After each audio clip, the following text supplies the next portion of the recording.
hear about the good experiences you have had in South Africa. I think the next speaker on this topic, we have Mr. Phillip Berman. Phil is the president of Balance Catamaran and a multi-hull company. He's a lifetime catamaran sailor and racer. He grew up racing Hobie Cats in California in the late 1960s. I will not really ask Phil how old you are, I will leave it there. And Phil has published his book on catamaran racing at the age of 17. He was the Hobie Cat World Champion from 1979 to 1981. Has won numerous international and national catamaran competition in the 1970s and 80s. He went on to write many more books on the subject, with the best-selling one being the Catamaran Sailing from Start to Finish. He has been a regular contributor to of articles to a number of magazines and publications around the world. Mr. Phil, please have the floor.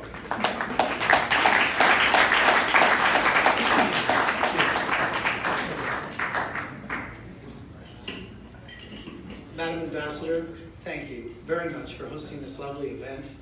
I love South Africa. I really love South Africa. And there's two major things that influenced my life.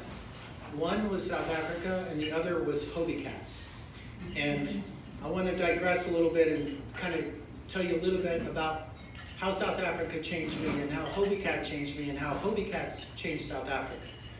So I was a young kid in Newport Beach, California, and I had 3 paper routes. I was always a busy little kid, entrepreneur from age 10, I suppose. And one day I was riding my bicycle, delivering a paper, and I saw a big catamaran in the yard of one of my customers. And I got fascinated with this catamaran. And then a couple weeks later, I saw a little smaller catamaran, and it was a Hobie Cat. So I knocked on the door, and I'm trying to get my collections. Back in those days on the paper route, you had to collect money from your customers. And I said to the guy, I was only 12 years old, I said, I love that boat. And he goes, well, hey, Grammy, like Hobie gave that to me.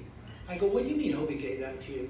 He says, oh, well, I produced all the movies for Hobie Cat with the boat flying out of the waves and all this kind of stuff. And he says, I'll sell that boat to you, Grammy, for a really good price, you know.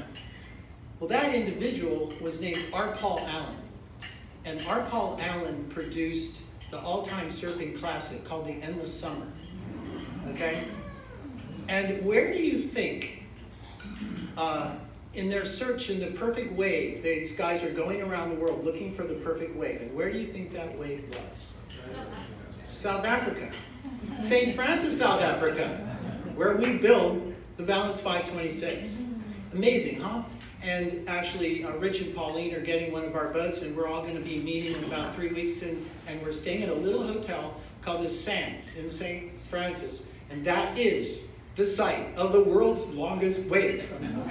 Okay, so I digress. So I get this little Hobie Cat, and well, how did I buy this Hobie Cat? Well, it was cobbled together, bar mitzvah money. So when I was 13, I had a bar mitzvah. And when you're a Jewish kid, you're supposed to save that money for college, okay? But my dad said, after your bar mitzvah, you can do whatever you want with that money. So I said, I'm buying that Hobie Cat. So I bought the Hobie Cat, and I'm just a little kid, and I was 1968, 1969, and I had one of the first Hobie Cats. And I sailed that boat all over Newport Harbor. I had no sailing lessons. I would go out and capsize that boat and cause mayhem.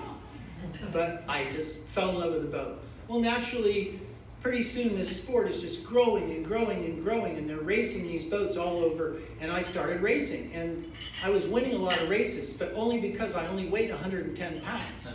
So whenever the wind was light, I just blasted past everybody because they were very weight-sensitive boats. So I had my little trophy case, and it was, you know, quite exciting.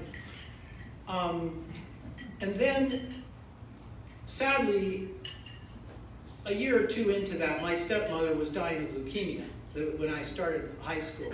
And then in my senior year of high school, my dad was dying of colon cancer. And that Hobie Cat became my solace. It's what I did for meaning and joy. But at the same time as my father was dying, I recognized that, gee, I was going to have to make a living. And when my father died, he left enough money for me to go to college, but boy, you know, it's a stark reality when you realize that you've got to make a living as a young kid. And so I decided to start writing sailing books. Like as my father was dying, I was writing the first Catamaran book in high school. And I was very lucky. I've been lucky my whole life. That Hobie Cat sport became the most incredible phenomenon globally. Hundreds of these boats started being built. Thousands of these boats were being built. Everybody was getting Hobie Cats. And there I was with the first book on Hobie Cat racing. So I've got money rolling in. And so then what happens? And here's where South Africa comes into the picture. So Hobie Cats were so popular then that you had to qualify in a national championship. And they had world championships all around the world. Well, they were so popular that they had a licensee building Hobie Cats in South Africa. They had a licensee building Hobie Cats in Europe. They had the United States. They had a licensee in Australia. So South Africa wanted to host the World Championships in Plettenberg Bay. This was 1979. Well, I'm just a junior in college, but I know if I can go down there and win that World Championship, I'm going to sell a hell of a lot of books. So I was, to some extent, like a professional sailor in a way. And I remember flying to South Africa as a very young man and on the plane with Hobie himself.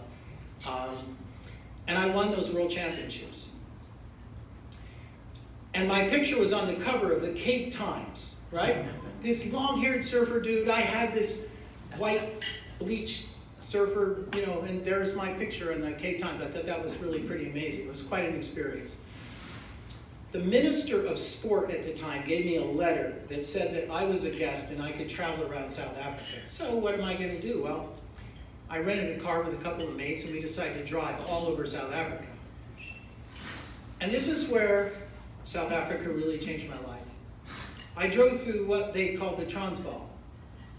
And I saw appalling racism. And I was with other college friends, and they were saying, this is horrible, this is, you know, we're so enlightened in America, we're all from California. And I said, listen, you guys, you need to understand something. We're looking at a time capsule of America 50 years ago, okay? You need to recognize that the march for justice, the march for freedom, the march for tolerance is an ongoing struggle. And I'm here in Maryland, which is the capital of the United States in the early years. And I don't know if I'm pointing in the right direction, but if you look over to the eastern shore of the Chesapeake Bay, these were all plantations, okay? And there was an American slave named Frederick Douglass who wrote an amazing book about his life under slavery, the most appalling life under slavery. But he had a very fortunate event occur in his life. His master sent him to Baltimore, 20 miles from here, and his wife took pity on this young boy, but her big thing was she wanted to convert him to Christianity. He was a heathen, right? She made a huge mistake. She taught him how to read. She taught him how to read. And that young man started reading, and he started reading, and he became a really, really amazingly intelligent person, and he fought his way to freedom. And he ended up being instrumental in convincing Abraham Lincoln to sign the Emancipation Proclamation. And my love of South Africa is tied to my love of Mandela.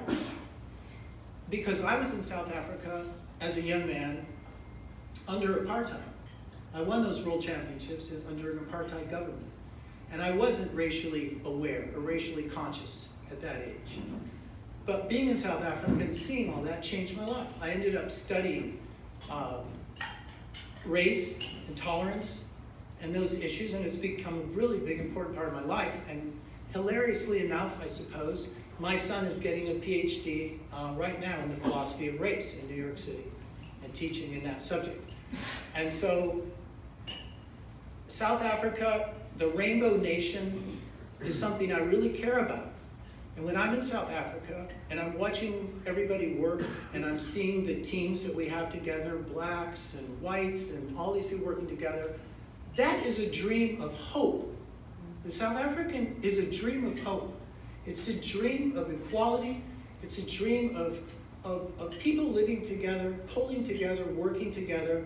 And let me tell you something, I feel a huge load of responsibility to keep selling these damn boats. Because I love seeing these people working, and I like seeing South Africa growing, because it's an extraordinary country. And I tell people, I never tire of going to South Africa. I go to South Africa, the food, the dance, the culture, the rhythms, the soul of South Africa is huge. The art scene in South Africa, the contemporary art scene in South Africa is amazing, what's going on. Like, you can spend a day in Johannesburg going to art galleries and you see this is a country that has a lot of vitality. And look, is it a struggle? Yeah, it's a struggle. It's always a struggle. We're still struggling in America to achieve this righteous nation of tolerance. The thing about the United States, though, is we always had this crazy document called the Constitution. And it started out with the lines that all men are created equal. All men are created equal. And that has always been the touchstone that drove African Americans to fight for freedom, to fight for justice. So you look at Mandela, he looked to Martin Luther King, he looked to Frederick Douglass, he looks to Gandhi, and nonviolent. What he did in South Africa is a miracle to have transformed that nation. And I had the wonderful pleasure of being invited by your embassy to listen to Cyril Ramaphosa, current president of South Africa, when he gave a delivery to the United Nations. And I looked at him and I said, man, you got a tough job, buddy. He has a tough job. It's a tough job, but he's doing a good job. He cares. And the support that we get from you is amazing to me. And I want to thank you all from the bottom of my heart for the care and consideration that you give to the South African boat building community. And I look around this room and I think of all my South African friends. Kevin, you sold your first boat with me 20 years ago, right? You sailed over here, a scraggly guy who built his first boat, and Rudy, and you know, we're all, and Duncan, by the way, was an absolutely lovely man. I knew him very well, and his passing was a very, very sad thing. Duncan was the classic South African. You know, the statement they have, "Boer maak 'n plan." This was a farmer that made a plan. And this was a farmer that did everything himself. You know, even in his 70s, he'd come to these boat shows and he had to wax his own boat. You know, this was a guy that just rolled up his sleeves and did his thing. And that energy in South Africa is really quite extraordinary. So I just want to say that I'm honored to be building in South Africa. I love traveling there. And I really appreciate the government and all the support that you give us. And to any of you that haven't visited South Africa, what a country. I'm telling you, when the air comes up onto the Cape, it's been purified all the way up from the bottom of the world. You could bottle it, as Andrew joined me down there and he said, if you could bottle it, you could sell it. The air is so clear and so beautiful. The fish, the food, the rhythms. So you go to Cape Town and if you go out and listen to music, you are absolutely going to love it. So, what is this that you were putting? Does this say stop? In any event, to all of my fellow boat builders, we are all together in the same industry. We're pulling together. We help each other. We are joined at the hip in South African boat building. But by the way, Mark Delaney, I'm honored to be here with Mark Delaney, who's building the Balance 482 in Cape Town. Mark employs over 300 people in Cape Town. And he's a second generation boat builder. And by the way, speaking of investment, so you know, on the walk over here together, Mark said, Phil, why don't we build a boat together and own it together? And I said, you know, Mark, that may be a good idea. So we'll be investing in South Africa. I promise you, Ambassador. Thank you very much.